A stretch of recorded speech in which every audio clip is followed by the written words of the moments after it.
الحمدللہ وکفا والصلاة والسلام علی من لا نبی بعد اما بعد فاعوذ باللہ من الشیطان الرجیم بسم اللہ الرحمن الرحیم۔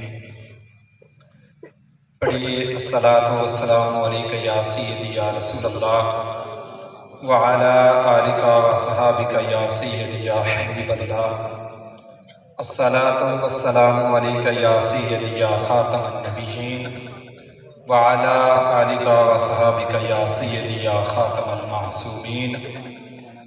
بندہ پروردگارم، امت احمد نبی، دوست دار چار یارم تابع اولاد علی، مذہب حنفیہ دار ملت حضرت خلیل، خاک پائے غوث اعظم زیر سایہ ہر ولی، ہر کے خواہد ہم نشینی با خدا، او نشینت در حضور اولیاء، اور وقف عشق ہو جاؤ دوستو، خوش نصیب ہو جاؤ، گر چاہتے ہو قرب خدا تو مصطفیٰ کے قریب ہو جاؤ۔ اور یہ سما کتنا عجیب ہے، میرے لب پہ ذکر حبیب ہے، اور میرا کتنا اونچا نصیب ہے، خدا آج بھی میرے قریب ہے۔ محترم دوستو، اللہ تبارک و تعالیٰ کا کروڑہ مرتبہ احسان عظیم ہے کہ آج ہم جشن غوث الورا میں شامل ہیں۔ اسٹیج پر بڑی بڑی ہستیاں جلوہ گر ہیں، خصوصی طور پر حضرت علامہ مولانا مفتی شہباز رسول صاحب دامت برکاتہم القدسیہ، اللہ تبارک و تعالی آپ کا آج اس محفل میں شامل ہونا اپنی بارگاہ میں قبول اور منظور فرمائے۔ اور میں عرض کرنا چاہوں، علماء حق کے بارے میں ایک حدیث مبارکہ ہے، پیارے کریم علیہ السلام نے فرمایا کہ عالم کی عابد پر یعنی عبادت کرنے والے پر ایسی فضیلت ہے، ایسے فضیلت ہے جیسے میری فضیلت ہے میری امت کے کسی ادنا شخص پر۔ دوسری حدیث مبارکہ، پیارے کریم علیہ السلام نے فرمایا، اے میرے صحابہ، کیا میں تمہیں بلند مرتبہ جنتیوں کے بارے میں خبر نہ دوں؟ وہ تو غیب داں ہیں، غیب کی خبریں بتانے والے ہیں۔ آج لوگ کہتے ہیں حضور دنیا میں رہ کر غیب نہیں جانتے۔ میں کہتا ہوں جو محبوب زمین پر بیٹھ کر عرش کی خبریں بتائیں، غیب تو یہ بھی ہے، لیکن دنیا میں رہ کر آخرت کی خبریں دینا یہ اس سے بڑی خبر ہے۔ حضور نے فرمایا، آپ کے اور میرے آقا و مولا صلی اللہ علیہ وسلم نے فرمایا، یہ نام سن کر کتنا دل ٹھنڈا ہو جاتا ہے کہ آپ کے اور میرے حضور صلی اللہ علیہ وسلم نے فرمایا، اے میرے صحابہ، کیا میں تمہیں بلند مرتبہ جنتیوں کے بارے میں خبر نہ دوں؟ تو صحابہ نے یہ عرض کی کہ حضور وہ تو آخرت کا معاملہ ہے، تو پھر آخرت میں پتہ چلے گا کون بلند مرتبہ جنتی ہوگا۔ نہیں، صحابہ کا عقیدہ تھا کہ حضور جو بتائیں گے حق بتائیں گے، سچ بتائیں گے۔ صحابہ کرام علیہ رضوان نے عرض کی، یا رسول اللہ صلی اللہ علیہ وسلم کیوں نہیں، ضرور ارشاد فرمائیے۔ فرمایا وہ میری امت کے علماء ہیں۔ سبحان اللہ، سبحان اللہ۔ جب کوئی بندہ سو جائے اور اس کا کام چوکیدارہ کرنا ہو، اور گھر کے اندر کوئی چور آ جائیں، ڈاکو گھس جائیں، کوئی باہر سے آ کر چوکیدار کو جگائے نا، تو اسے گالیاں نہیں دی جاتی بلکہ اس کا احسان مانا جاتا ہے۔ ہم نے بعض چوکیداروں کو جب کہا کہ اٹھیں، آپ کے مسلک پہ ڈاکہ ڈالا جا رہا ہے، آپ کے کتے کی چوری کی جا رہی ہے، تو انہیں جواب میں کہا کہ یہ شر پسند ہے، یہ تو شر کروانا چاہتے ہیں۔ سنیں حدیث مبارکہ، اور جو فریضہ مفتی صاحب نے یہاں سر انجام دیا، واللہ باللہ میں کسی کی جھوٹی خشامت نہیں کرتا، یہ محترم قاری امجد صاحب موجود ہیں، دیگر علماء کرام جانتے ہیں، جس کی تعریف کرتا ہوں وہی کرتا ہوں جو میں اس کے اندر بات دیکھتا ہوں، ورنہ کبھی تو میں نے کہیں بھی کسی سٹیج پہ بیٹھ کر کسی کی تعریف نہیں کی۔ پیارے کا کریم علیہ السلام نے فرمایا، جب فتنے ظاہر ہوں یا فرمایا بدعتیں ظاہر ہوں اور میرے صحابہ پر شب و ستم کیا جائے، میرے صحابہ کو برا بھلا کہا جائے، میرے صحابہ پر تان کی جائے، اس وقت کیا کریں علماء؟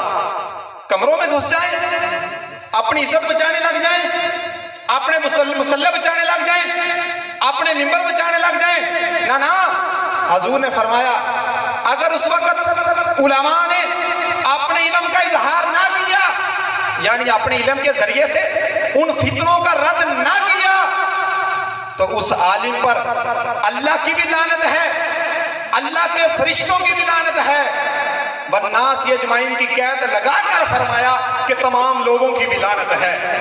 اس عالم کا نہ کوئی فرض قبول کیا جائے گا، نہ کوئی نفل قبول کیا جائے گا۔ الحمدللہ قبلہ مفتی صاحب جب ڈونگا بونگا کے اندر تشریف لائے، جیسے جیسے فتنوں کا پتہ چلتا گیا، انہوں نے اپنے علم کے ذریعے ہر فتنے کا رد کیا، بتایا کہ عظمت صحابہ کیا ہے، نموس صحابہ کیا ہے، عظمت اولیاء کاملین کیا ہے، اور عقیدہ اہل سنت کیا ہے۔ جب بڑے بڑے لوگ بڑی بڑی مسجدوں پر بیٹھ کر اپنے مسلح بچا رہے تھے، اللہ کی قسم قبلہ مفتی صاحب اس وقت ڈونگا بونگا کے اندر آ کر عوام اہل سنت کو عقیدہ اہل سنت سکھا رہے تھے۔ یہ ہے علماء حق کا کام۔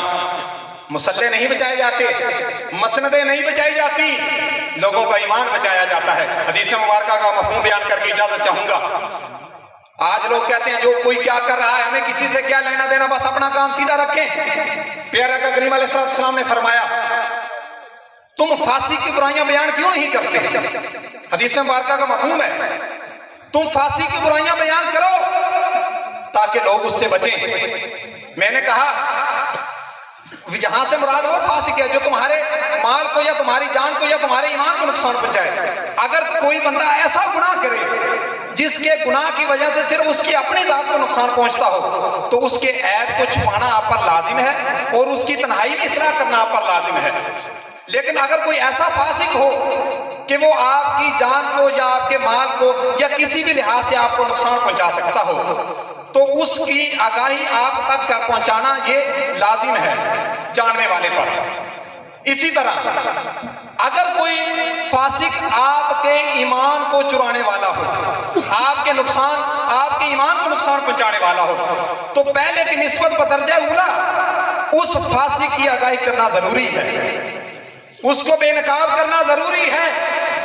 میں نے کہا جو لوگوں کے ایمان کے پہرے دار بنے، لوگوں کے ایمان کو بچانے کے لیے انہوں نے اچھے اقدامات کیے، وہ تو شر پسند بن گئے، اور جو ڈاکوؤں کے ساتھ مل گئے، جو چوروں کے ساتھ مل گئے، وہ مسند نشین ہو گئے۔ کیا یہ خیانت نہیں؟ کیا یہ اپنے منصب کے ساتھ دو نمبری نہیں؟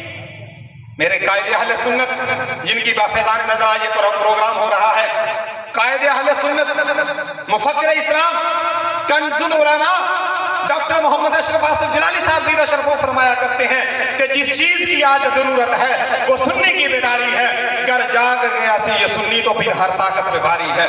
اور فرماتے ہیں کہ یہ زمین بھی سنی ہے، وہ آسمان بھی سنی ہے، جلوہ خورشید سنی، کہکشاں بھی سنی ہے، لفظ کی تاثیر سنی، داستان بھی سنی ہے، مایا ملت بھی سنی، نگاہ باں بھی سنی ہے۔